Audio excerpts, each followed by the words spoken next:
Shalom saudara yang dikasihi Tuhan. Kembali kita akan melanjutkan pelajaran The Secret of 1 Petrus. Singkatan dari Petrus, pemurnian tubuh Kristus. Nah, hari ini kita tetap masih di pasal 1 ayat yang ke-1. Tapi kita masuk lagi ke kalimat yang selanjutnya ya. Yang video yang lalu kita sudah belajar di ayat 1a. Nah, ini yang 1b. Saya bacakan dulu ayatnya dalam terjemahan King James yang Indonesia.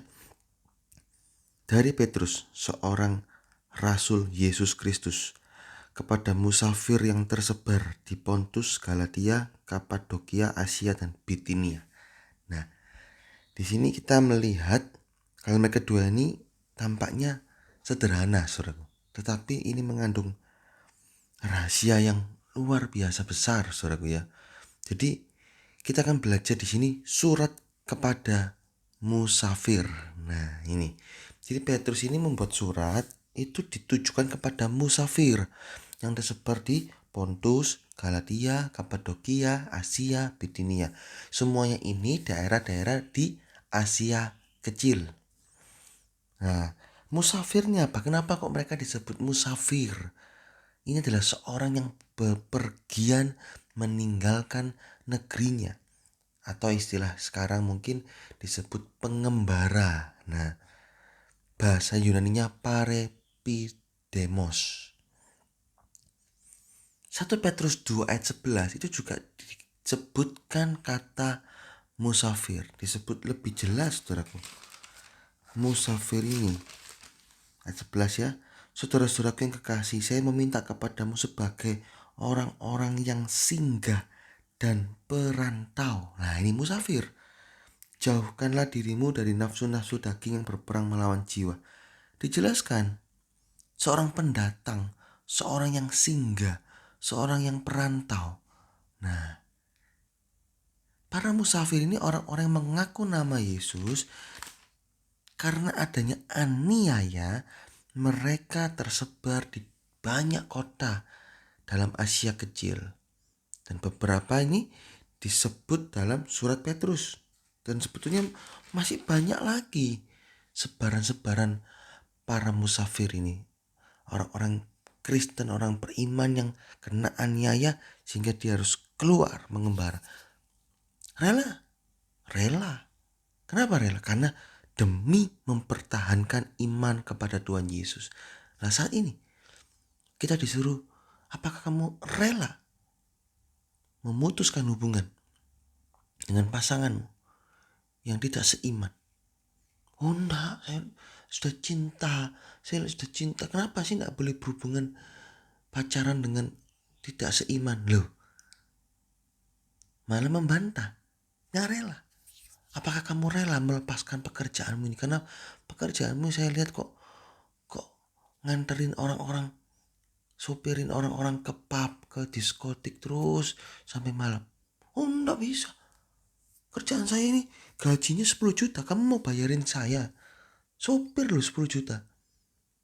Nah, gak rela kehilangan.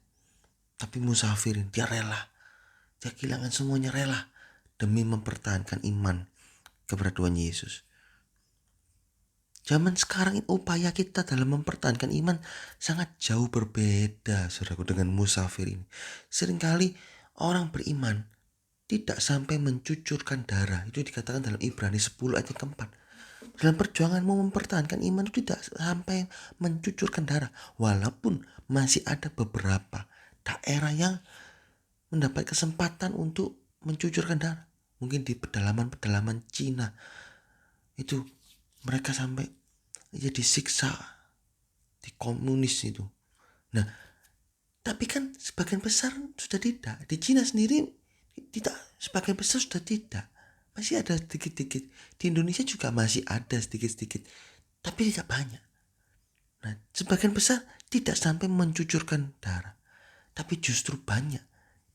Di antara orang beriman, di antara kita, justru gugur dalam iman bukan karena kesengsaraan, tapi karena kenikmatan dunia.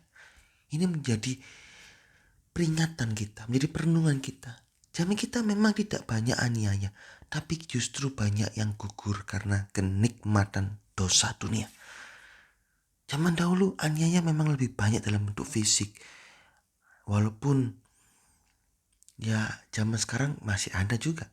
Tapi ayo kita mau periksa diri kita. Apakah kita mulai kalah dengan kenikmatan dunia? Kalau mulai kalah, nah hati-hati. Berarti kita sudah merosot. Ini perlu menjadi peringatan kita. Aniaya semacam ini betul-betul menyakiti rohani kita, saudaraku. Bahkan bisa sampai mati rohani. Ayo kita mau sikap bijaksana dalam menghadapi dunia ini dengan segala hal. Kemudahan, teknologi, fasilitas yang ada. Belajar memakai dunia ini seperti orang tidak memakai. Kalau ada kita bisa pakai, tapi kalau tidak ada ya kita gak terikat, gak masalah, puji Tuhan. Ada uang kita bisa beli HP yang canggih, puji Tuhan. Tapi kalau gak ada uang, beli HP biasa saja, juga puji Tuhan. Gak ada terikatan akan dunia ini. Kalau makan, harus makan yang enak-enak. Misalnya makan steak, ya puji Tuhan. Tapi kalau gak ada, apakah kita marah-marah? Jangan, tetap bersuka cita. Walaupun makan tempe, tahu, bersuka cita. Dapat kesempatan untuk bersekolah di sekolah yang bagus, yang terkenal di kotanya, puji Tuhan. Tapi kalau nggak ada uang, mungkin sekolah yang biasa-biasa saja, yang sekolah yang murah, ya puji Tuhan. Kenapa takut bersekolah di sekolah yang biasa? Gak perlu takut. Kalau kita sudah lulus, kita bekerja. Kalau kita bekerja bersama dengan Tuhan, Tuhan bisa angkat kita. Nah ini saudaraku, jadi gak perlu terikat. Jangan sampai dunia ini menyakiti rohani kita hingga sampai mati rohani. Sedangkan dalam dunia ini gak ada aniaya dalam bentuk fisik. Harusnya kita lebih banyak bersyukurnya, tapi kok banyak yang gugur. Hati-hati ya. Berikutnya saudaraku, kita masuk lebih dalam tentang musafir. Musafir ini secara rohani ini menunjukkan kehidupan orang beriman itu sendiri. Kita baca Ibrani pasal 11 ayat 13 sampai 16 saudaraku ya. Ibrani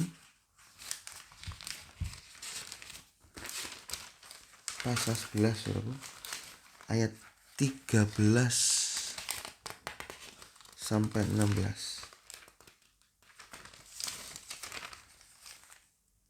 Orang-orang ini semua sudah mati di dalam iman tanpa menerima janji-janji itu, tetapi sudah melihatnya dari jauh, yakin akan halnya, dan sudah memeluknya, serta mengaku mereka adalah orang-orang asing dan musafir-musafir di atas bumi. Sebab orang-orang yang mengatakan sedemikian itu menyatakan dengan jelas bahwa mereka mencari suatu negeri, dan sungguh jikalau mereka teringat-ingat akan negeri dari mana mereka telah keluar, maka itu berarti mereka mempunyai kesempatan untuk kembali. Jadi sekarang mereka merindukan suatu negeri yang lebih baik, yang surgawi. Karena itu Allah tidak malu disebut sebagai Allah mereka, sebab Ia sudah menyiapkan suatu negeri bagi mereka. Ini saudara musafir, tanah air surgawi. Kehidupan kita ini bukan merindukan tanah air dunia ini, tapi tanah air surgawi. Paulus juga menyatakan bahwa orang beriman dalam dunia ini seperti orang berkemah, sedangkan rumah sesungguhnya itu ada di dalam surga. 2 Korintus 5 ayat 1. Berkemah saja. Oleh karena itu dengan kata lain, kita ini juga disebut musafir-musafirnya Allah, musafir-musafir secara rohani. Nah, apa ciri-ciri musafir rohani? Nah, kita mau belajar ciri-ciri musafir rohani ada 5, saudaraku. Yang pertama, tingkah laku berbeda dengan dunia. Yaitu musafir rohani, tingkah lakunya berbeda. Yohanes 15 ayat 19. Orang beriman itu bukan lagi berasal dari dunia. Hal ini bukan berarti kita tinggal di planet lain, tapi roh kita sudah tidak mengikuti roh dunia lagi. Nah, jika kita mengerti hal ini, maka kita bisa mempunyai pendirian yang tegas dengan dunia ini. Hal ini akan tampak dalam perilaku, tingkah laku kita sehari-hari, di mana kita terlihat berbeda dengan dunia. Ya ilustrasinya, kita orang Indonesia mungkin pergi singgah di Amerika. Orang-orang Amerika akan melihat, oh ini orang berbeda, ini turis. Kenapa? Karena tingkah lakunya berbeda. Kalau dunia ini sebagian besar mungkin marah-marah, nah kita tidak marah-marah, kita sabar. Berbeda. Di lingkungan kita menjadi orang yang berbeda. Ini musafir rohani. Kedua, rohnya lain. Bilangan 14 ayat 24 dalam terjemahan lama. Seorang musafir itu mempunyai roh yang berbeda dengan dunia, sehingga akan nampak keluar dalam kata-kata, sikap, dan tindakannya. Apalagi saat orang beriman dipenuhi oleh Roh Kudus, penuh dan dipimpin Roh Kudus, maka akan tampak beda sangat. Perbedaan ini bisa membuat dunia menganggap kita ini tersalib. Dan kita pun harus berbuat demikian. Kita tersalib dengan dunia, dunia tersalib dengan kita. Jadi sama-sama mati. Sudah putus hubungan. Sudah kamu, saya. Nah ini, Galatia 6 ayat 14. Itu dunia. Dan kita berbeda. Karena rohnya kita lain. Ketiga, kepuasan dari dalam. Yohanes 4 ayat 14. Kepuasan hidup seorang musafir itu bersumber dari dalam hati yang dipenuhi Roh Kudus dan memancarkan kesegaran bagi sekitarnya. Lihat, dari dalam memancar keluar. Dengan kata lain, kita ini produsen kesukaan sorgawi. Nah, seorang musafir tidak perlu impor dari dunia. Harus impor terus kesukaan dunia, harus jalan-jalan. Pada masa pandemi kalau nggak jalan-jalan jadi stres, kalau nggak keluar rumah jadi stres, jadi harus jalan-jalan. Kalau nggak keluar rumah ya sudah, beli TV yang mewah, beli internet yang buat yang besar, sehingga harus setel TV terus sepanjang hari. Ayo beli mainan-mainan yang bagus-bagus. Apakah itu bisa menyegarkan rohani? Tidak bisa. Itu hanya memuaskan sebentar terus hilang lagi. Apakah dengan main-main game itu masalah kita bisa selesai? Tidak bisa. Masalah kita selesai karena ada Tuhan Yesus di dalam kita. Hanya Yesus yang bisa menyelesaikan masalah. Saat kita dekat dengan Tuhan, Tuhan Yesus akan memberikan kesegaran dalam hidup kita, dan masalah kita pun juga akan selesai tepat pada waktunya.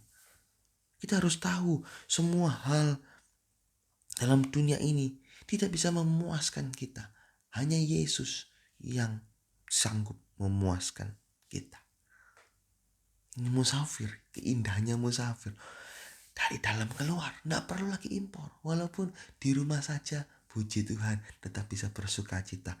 Walaupun mungkin makanannya sederhana, puji Tuhan, tetap bisa bersuka cita. Walaupun TV-nya cuma TV kotak, nggak ada TV kabel, puji Tuhan, tetap bisa bersuka cita. Ini keindahan musafir.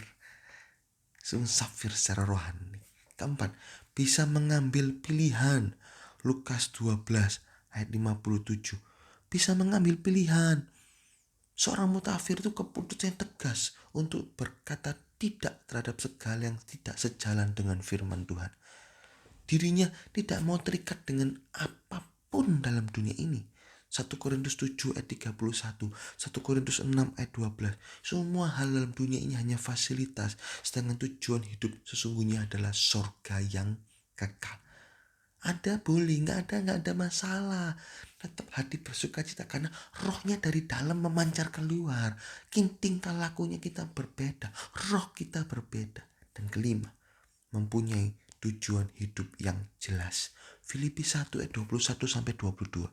Bedanya kita dengan orang dunia apa? Orang dunia nggak punya tujuan hidup. Tujuan hidupnya hanya apa sih? Kaya, berkedudukan, sukses, begitu saja. Itu semua hanya sampai kubur. Selesai. Setelah mati, kemana hidup mereka? Tapi kalau orang beriman di dalam Tuhan Yesus, musafir-musafirnya Allah. Tujuan hidupnya jelas, menyenangkan Tuhan. Tujuan hidupnya jelas, menuju surga. Tujuan hidupnya jelas, kalau masih ada kesempatan dalam dunia ini, maka hidup bagi Kristus, hidup harus berbuah-buah. Tapi kalau mati, keuntungan ke surga. Nah ini musafirnya Allah. Tujuan hidupnya jelas. Tidak menganggur selama dalam dunia ini. Karena harus memberi buah. Berusaha membawa banyak jiwa-jiwa untuk bisa tinggal di sorga, di negerinya. Para musafir juga terus menguatkan musafir-musafir yang lain sehingga tetap setia sampai ke akhir. Ini seperti halnya ini Petrus, juga seorang musafir secara rohani. Dia menulis surat untuk menguatkan musafir-musafir rohani yang lain. Dia tulis surat, ayo kuat, ayo kuat. Nah ini, karena kita punya tujuan hidup yang jelas, yang kekal. Jadi jangan kita menganggur dalam dunia. Aduh, saya sudah gak ada kerjaan, santai Jangan. Tetap semangat. Bekerja giat di ladang Tuhan. Coba kita pikirkan, apakah hari-hari kita ini sudah bekerja di ladang Tuhan atau kita hanya nganggur, hanya jadi penonton. Saya harap kita mulai bekerja. Ayo, tujuan kita apa? Menyenangkan Tuhan. Hidup bagi Kristus. Berbuah-buah di sekitar kita, mungkin di pekerjaan kita. Ayo, kita mau injili mereka, kita mau kuatkan mereka. Kalau mungkin ada mereka yang menjadi ada masalah, kuatkan, nasihati supaya mereka bisa berbuah-buah. Mungkin mereka bisa kuat lagi, mereka bisa bertobat dan mengenal Tuhan. Ya, ini 5 ciri musafir rohani. Apakah kita ada ciri-ciri ini dalam hidup kita? Tingkah lakunya beda, rohnya beda, kepuasannya dari dalam, tidak ekspor tapi tidak impor, tapi justru ekspor kesukaan sehingga dunia akan merasakan kesukaan surgawi di dalam kita. Keempat, bisa mengambil pilihan yang tegas terhadap dosa. No, say no to sin. Berkata tidak terhadap dosa, tapi iya untuk kehendak Allah. Kelima, mempunyai tujuan hidup yang jelas. Nah, pertanyaannya, seberapa banyak yang mau menyatakan dirinya musafir sesuai firman Tuhan? Sebagian orang beriman tidak mau menyatakan dirinya musafirnya Allah. Karena apa? Karena menginginkan dunia dan segala kemewahannya ini menjadi rumahnya. Enggak, rumah saya dunia ini kok. Nanti kalau mati, dipikir nanti. Ya kalau ada hidup sesudah kematian. Kalau nggak ada, loh kok tidak percaya firman Tuhan, saudara? Kenapa? Karena mata rohani dibutakan oleh ilah-ilah zaman ini. 2 Korintus 4 ayat yang keempat. Begitu mereka terikat. Kenapa? Karena mereka dibutakan. Mereka menikmati gemerlapnya dunia sehingga membuat rohaninya mati.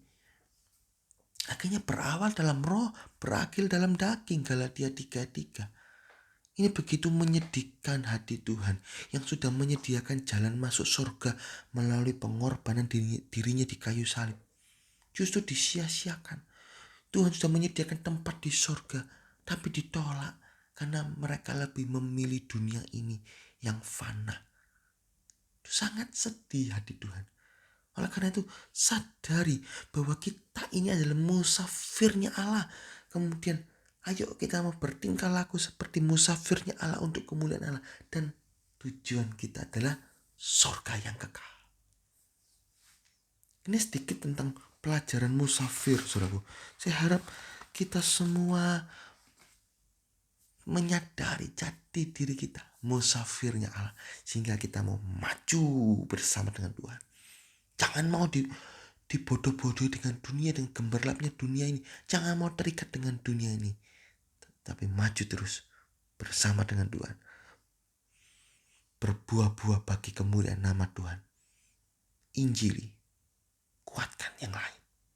Sampai masuk dalam surga yang kekal. Puji Tuhan.